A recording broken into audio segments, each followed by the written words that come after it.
Alright, since we're the home team, we're defending first. Liz hands Min what looks like a tiny white pouch filled with powder. A cloud of dust puffs out when she grabs it. We have rosin to help improve your grip. Wow, real rosin. Min's so excited that she accidentally inhales a bunch of the powder.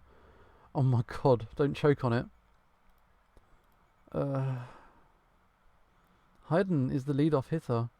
Min spits on the ground for dramatic effect. Ew. Min, that's gross. Don't do that again.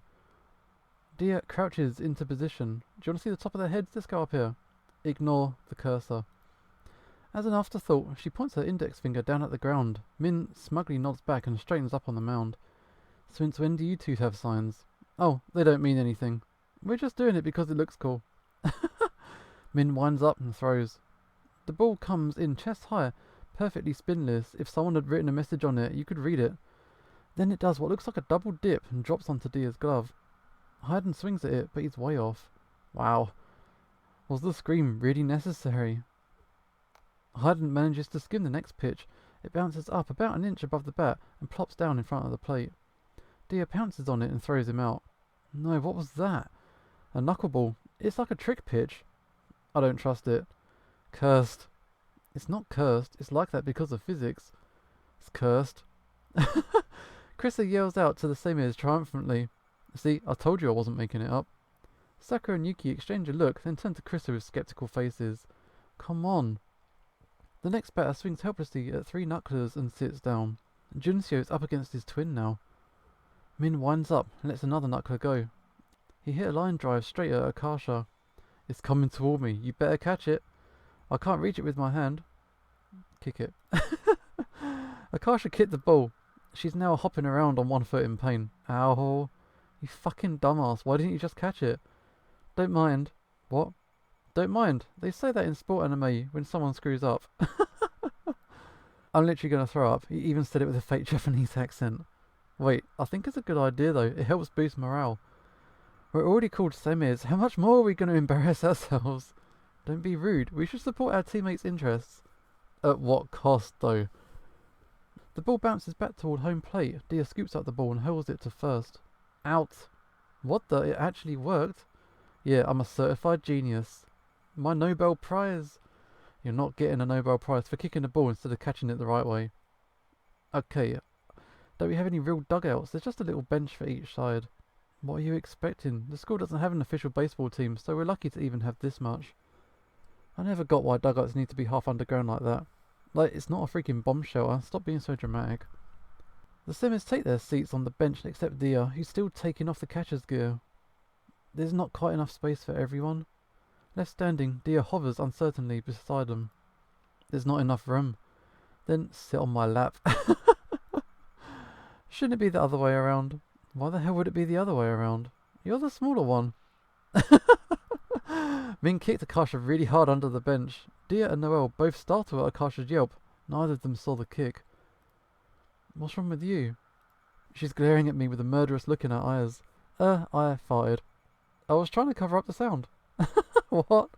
Crap, I don't think she buys that. That's inconsistent with your past behaviour. Last week you told me the disgusting and unwanted fact that you had 3 consecutive farts that formed a D major triad. Why go through such lengths to mask a single fart now? You're hiding something. I should scream now, as a distraction. Blood-curdling scream just screams out like that. Shut up, stop screaming. You're screaming too. The bench creaks a bit as Dia nervously lowers herself in Min's lap. Min immediately wraps an arm around her waist. I have to do this so we don't lose our balance. Sure you do. Better watch out, Dia. Min's probably thinking about doing bad things to you. I want to do bad things to you, Akasha. Really? Like what? Like snap your fucking neck. That's kind of mean. Jinseo's pitching against the semis. He throws it a lot faster than Min's. He strikes Esther out with ease. Out. Liz is keeping score with a pencil and paper. She dutifully marks the strikeout with a K. Why isn't a strikeout an S or SO? Why is it a K? K's for killed. That can't be right. It's because S is already used for sacrifice. The K is for the last letter of struck. That's a lame reason. Agreed. I like Min's reason better. Sakura is up to bat now. She whiffs the first pitch, but pops the second one up. Got it. He chases the ball into foul territory and dives for it. Out. This situation sucks. If we were able to get to first base, we could steal or do some weird shit, but nope. Actually, I did some research on that. In most cases, attempting to steal has a much higher chance of having a negative result than a positive one. Since most of us aren't that confident in our stealing skills, it would probably be better for us to not try it. What the hell are you saying? Stealing's important. No, it objectively has little value and is often actually detrimental. For steal attempts to not be detrimental, you have to succeed around 70% of the time. That's the point where you break even. The exact number depends on the situation, but it's always around that range. For instance, for a runner on first with no outs, getting caught stealing will lose the team 2/3 of a run on average, and a successful steal gains 1/3 of a run. So for every 3 steal attempts, you need to confront at least 2, or the only thing you're stealing is runs from your team. Do you succeed that often? If not, you're actually hurting the team's chances. Min looks like she understood none of that.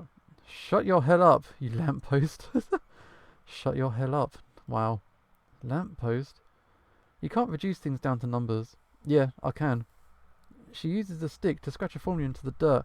SPB equals SP brackets SB plus ES brackets times 100%. Min quickly stomps out the formula. The evil is defeated. Those equations are just a bunch of word games. They're not real. Look, this isn't even a matter of an opinion. I'm just right. Numbers don't lie. There are things you can't see. Like what? Your feelings? The power of friendship? Does it not occur to you that perhaps your enemies have those things too? They're on both sides of the equation, so they cancel each other out. Oh my god, this is baseball, not rocket science. But this isn't rocket science, this is basic algebra. Bro, give it up. Noel hates being wrong. Actually, I wouldn't know. I'm not familiar with the sensation. Liz comes up and taps Akasha on the shoulder. Hey, you're up to bat now. Akasha lets out a prolonged croaking sound that lasts for 30 seconds. We're down 2 outs, so I better not screw this up. Akasha picks a bat and heads to the plate.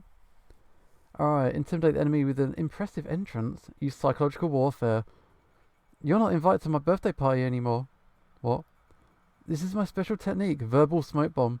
My remark brought up so many questions that he's been thrown into confusion. Akasha, cut it out. Still looking perplexed, Junshio pitches the ball. Akasha isn't experienced enough to distinguish balls from strikes, so she randomly decides whether or not to swing. Unsurprisingly, she racks up 3 strikes in an instant. No, my special technique. How about you practice more instead of using your special technique? It's time to switch sides. The batter hits the ball towards Akasha again. Akasha fumbles the ball, allowing the runner to safely reach the bag. Thanks for screwing up. I didn't screw up, it was on purpose. The truth is, I'm a double agent. Just admit you messed up already. The Killer Whales have 1 out and a runner on first. The runner takes off as Junshio bumps the ball. It rolls slowly all the way down to the left foul line. Dia follows it closely, hovering over it like a hawk. What's she doing? If Dia can grab it when it's on the left side of the line, it will count as a foul. You can't run on foul balls, so the runner will have to return to first. The ball's still rolling almost exactly down the line. Akasha runs ahead of the ball and drags her foot in the dirt to make a path curving to the right. Hey. The ball hits the path and rolls foul. Dia quickly grabs it. I'm a triple agent. You can't just change allegiances to match whether or not you messed up, you know. Min throws the next pitch for a strike. Nice work. Time to switch sides again. That was fast. That's good. It means Min's knuckleball's working. We should give it a special name, like Knuckles. I'm not calling it a damn Sonic character. It can be butterfly related since they flutter. Butterfly thingy. Butterfly from Hell's Anus. The anus part was not necessary. Noel, you're up to bat. Akasha catcalls Noel as she walks up to the plate. Wow, it's Noel. Yowie mama. Shut up. How mean. A swing and a miss. I wonder if Noel enjoys this. She's having fun. She's scowling as she swings the bat. That's just her personality. If she disliked it, she would have quit by now. Noel strikes out. Dia, you're up next. The catcher gets up and stands far off to the side away from Dia. Jun throws it into his mitt. It's an intentional walk. Right off the bat, they haven't even seen her hit yet. They're scared of her. Hayden knows how strong she is from when we were little. They probably figure it's fine to let her have first since no one else on the team can get a hit. That's smart. It will be hard for us to score without her. Once they've thrown 4 balls, Dia throws the bat to the side and trots to first. It looks like he made the right call because after Dia's walk, the Semis accumulate 2 more outs in an instant. Dia's stranded there until they switch sides.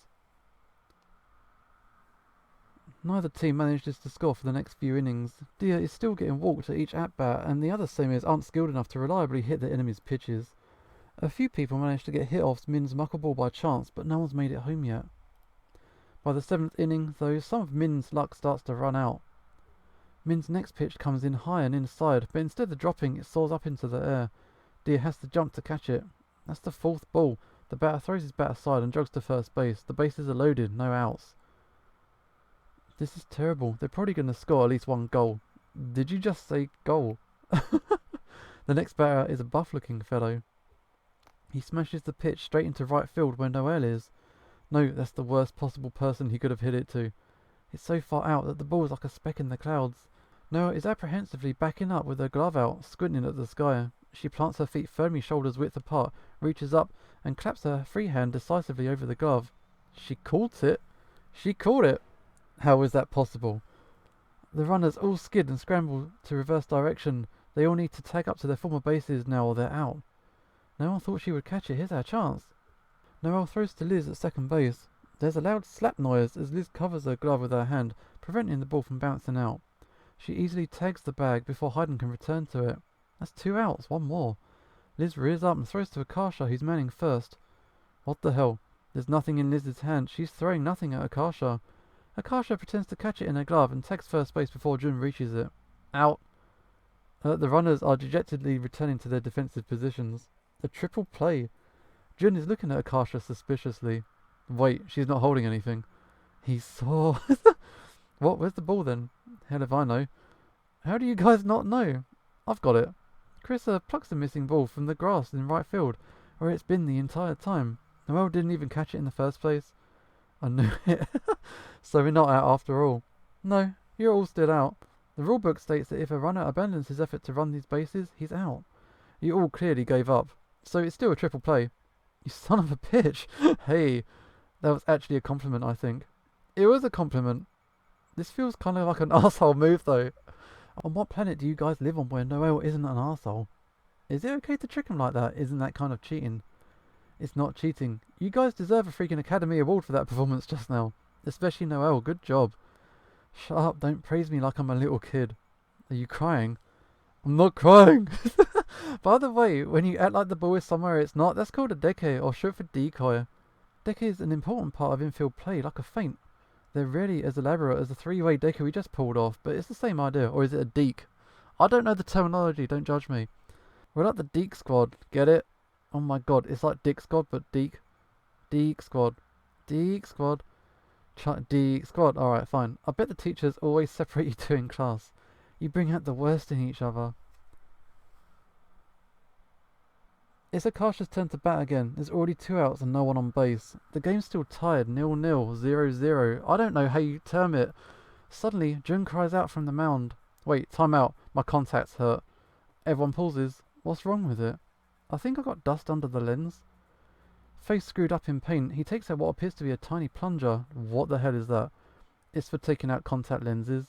You're gonna play without it on? You can't pitch like that. Hayden, didn't you say you wanted to try pitching? Right now, I've literally never pitched a ball in my life. Why not? There's a first time for everything. Junseo takes out the offending contact. He's now effectively blind in one eye. Okay, here goes nothing. At Weekso goes easy. Intimidate him with your baseball expertise. I go to baseball games. I eat the baseballs. Hayden pitches the ball. Akasha gets up just in time to take a wild swing. I somehow hit it. Through sheer luck, it's heading towards Jun, who's squinting up at it with a good eye. Got it. Oh, the ball hits him in the face. Akasha makes it to second base in the confusion. Nice batting. Finally, for the first time this entire game, someone's already on base when Dia's up. Even though Hayden's just walking Dia, he looks really scared to be pitching against her. He throws the next pitch. Everyone watches as the ball soars almost straight up into the sky in a high arc. It drops back down about halfway to the plate. He did a Noel. Don't name errors after me. Hayden, what are you doing? Sharp, it slipped. Oh, Hayden picks up the ball, tries again. He accidentally throws it straight at Dia's head. Dia ducks. Sorry. What the fuck's your problem? How dare you? Dia could have been killed. Min and Noel have stormed to the mound and are now bashing Hayden together. I'm calling the police. What? No one got hurt? It doesn't matter. That was a criminal negligence. I will personally make sure your entire life is ruined. He should be executed. Executed? Hey, get back on the bench. Noel, put the phone down. No one's getting arrested. Min, where did you get more knives? Don't put a knife on the guy. Dia steps back up to the plate as Min and Noel are dragged back to the bench. They're both glowering in the corner, darkly muttering to one another. There is no justice in the world. Both of you, knock it off. Hayden winds up, throws the ball. It's not far enough outside. Dia lunges out at it and made contact. She got a hit off the intentional walk attempt. She hammers it straight into right field, right at Juncio again. I got it. The ball rolls through his legs. Dia and Akasha cross home plate to win the game. Oh yeah. I can't believe it, we won. You don't have to look so blatantly shocked. The Niles team is departing. Min and Noel glare at Hayden as he goes into the van they arrived in. Are you guys still plotting revenge? I'll help, I love drama. Are you still on your period? Maybe you can touch him with your cursed period blood hand again. Too late, man. The blood's brown now. Oh my god, they might think it's mud. There's 9 of us though, so it's probably 2.25 of the girls on their periods. What if we got all of them to run at the boys' team from different directions? It'd be like a nightmare. I doubt anyone but you would agree to that plan. Honestly, the guys would probably freak out even if you just threw a clean pad at them. Oh my god, you're right. Thanks for the idea. No, don't do it. Don't do it. I refuse to be involved in this. This is friendship goals, Frenchman. If we go down, we all go down together. That's just a roundabout way of saying you're dragging me down with you. Akasha pulls a pad from her backpack and rips the wrapper open with a loud crinkle. I don't get why they make the sound so conspicuous. I know, right? The only way they could make it more obvious is if they added firecrackers. Krista is power walking over to them. She's developed a sixth sense when some stupid shit's about to go down. Who's opening a pad out here? Busted. Noel quickly moves about 15 feet away, pretends not to know him. We gotta make this quick. We should soak it with something to make it more unknown. I've got Gatorade. What flavour? Yellow flavour. Oh yeah. I hate that I know you well enough to discern that you want it to look like pee. Pee girl. Akasha pours a splash of the Gatorade on it. I feel like I'm doing one of those absorbency demonstrations on commercials. Our liquid is the wrong colour, it's always blue. Those cowards, they should use red like blood. Akasha holds up the finished creation. Oh no, we're gonna throw it. Should I? No. Do it. Akasha flings the flag like a frisbee onto the van. It hits Junsi on the shoulder. What is that? Jun goes down. Screams fill the van as though a grenade was thrown in. The team desperately scatters away from the deadly object. Someone's climbing out of the window. What did you brats do this time? Run. Just run. Get back. Run. Oh man. Dia's house. Alright. Hey, here I am. Hello, Dia, homie. Dia's examining something on a tree branch. Miles tells Edgeworth made a cocoon. She points at the chrysalis. He's soup now, inside. Isn't it crazy? Their whole body liquefies and has to rebuild itself. Imagine if growing up was that bad for us. It must be a complicated process. I always worry something's going to go wrong in there and they won't ever wake up. What if someone shakes it really hard? It will stir the soup. Nah man, they're pretty resilient. Did you know its memory survives that? If you teach a caterpillar something, like to fear a certain smell or whatever, after it comes out of its cocoon as a butterfly, it will still remember. Even though the outside's different, it's the same caterpillar on the inside from beginning to end. Will he remember me? Sure, as much as an eating machine can. Believe in Miles tells Edgeworth. Akasha, yeah. I need to tell you something. Noel wouldn't understand.